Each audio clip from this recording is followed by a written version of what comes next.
Okay, people, welcome back to another Fwoosh News Quickie. As always, I'm Robo, and I'll be in, I'll be out, but I guarantee you'll leave with a smile on your face. This is actually the second Quickie I've recorded today. I spent most of the morning recording a Quickie that went on for way too long about the Star Wars Black Series survey. I wanted to get into all that. It came out way long. I'm gonna have to do some extra work to that one to get it shortened down a little bit. I was on my way out to get food, but Hasbro sent me new pictures of Marvel Legends, so I haven't eaten. So if I'm a little bit testy, that's Hasbro's fault. Now, we've seen half of the Guardians of the Galaxy Volume 2 wave. They sent the pretty pictures for those, and then the ones we hadn't seen yet. First off, here's Darkhawk.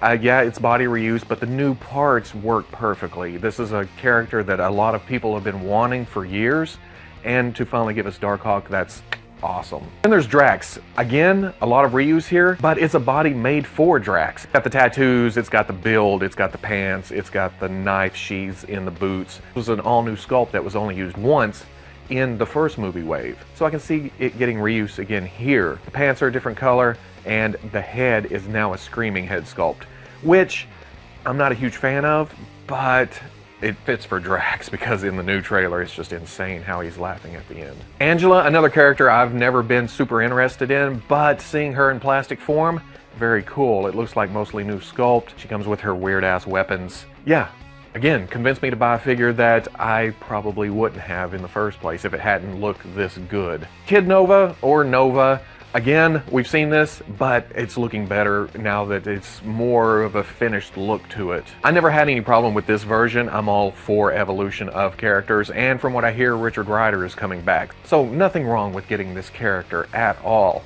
Plus he comes with a secondary character, which is apparently named Fwoosh. I guess that's his name. It's a supernova. I'm not sure how he fits in the storyline, but little add-ins like this are always appreciated. I'm a complete sucker for Chris Pratt, so of course I'll be buying a new Star-Lord figure. The good thing about this, it's mostly new sculpt. We have the short jacket this time around. He's got the shirt that we've seen him wearing in the trailer for Volume 2, and then a new head sculpt. Yes, a new head sculpt is good because the first one just didn't do it, you know? It had the weird hair. But if you don't like this head sculpt again, it's got the other head with the mask on it. So works out for everybody. Vance Astro, a nice classic character from the older Guardians of the Galaxy comics. Very simple design, body reuse, but it was to be expected with all the other new sculpts that are in the line, really. I was more of a New Warriors fan than I was a Guardians of the Galaxy fan, so I still think of him as that teenage young adult kind of look. So I feel like this body is a little bit large, but only for my own mental picture of Vance Astro. And then frickin' Yondu. Yes, I wanted him in the first series. We never got him. Saw some kick-ass customs along the way I was very jealous of, and now everyone gets their own Yondu. It looks like it has the first movie head to go along with the second movie head, or in the second movie his fin goes up and down. I'm not quite sure what's going on there. Looks great, all new sculpt again. The best thing about it though is the accessory. It has the arrow coming out, and he's whistling on the big fin head, which kind of blows the big fin head if you like to pose your figures neutral on the shelves. Build-A-Figure Titus, looking good if you're into the character. Again, I haven't read comics in a while. I'm not quite sure who the character is, but it's visually interesting. So if I end up with all the figures in this wave, I'll be displaying Titus too. If you missed the debut of the Spider-Man Homecoming trailer, go ahead, search for that, come back, I'll wait. That was amazing, wasn't it? We got the web wings, we got the cocky Spider-Man, and he's still that wide-eyed kid. The eyes move. This movie is going to be amazing.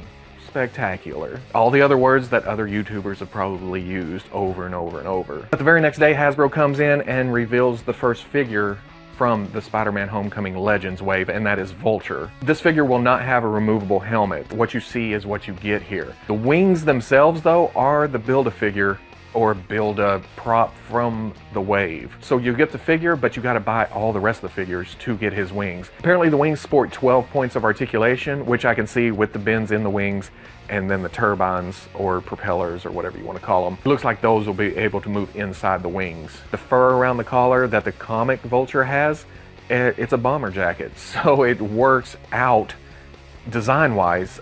This is just a cool design. I love movie figures because they're different. They get dedicated sculpts. There's a little extra effort put into them, and I enjoy the movies. So I will definitely be buying this. So if you like this Fwoosh News Quickie, comment, like, subscribe, and I'll catch you on the Fwoosh.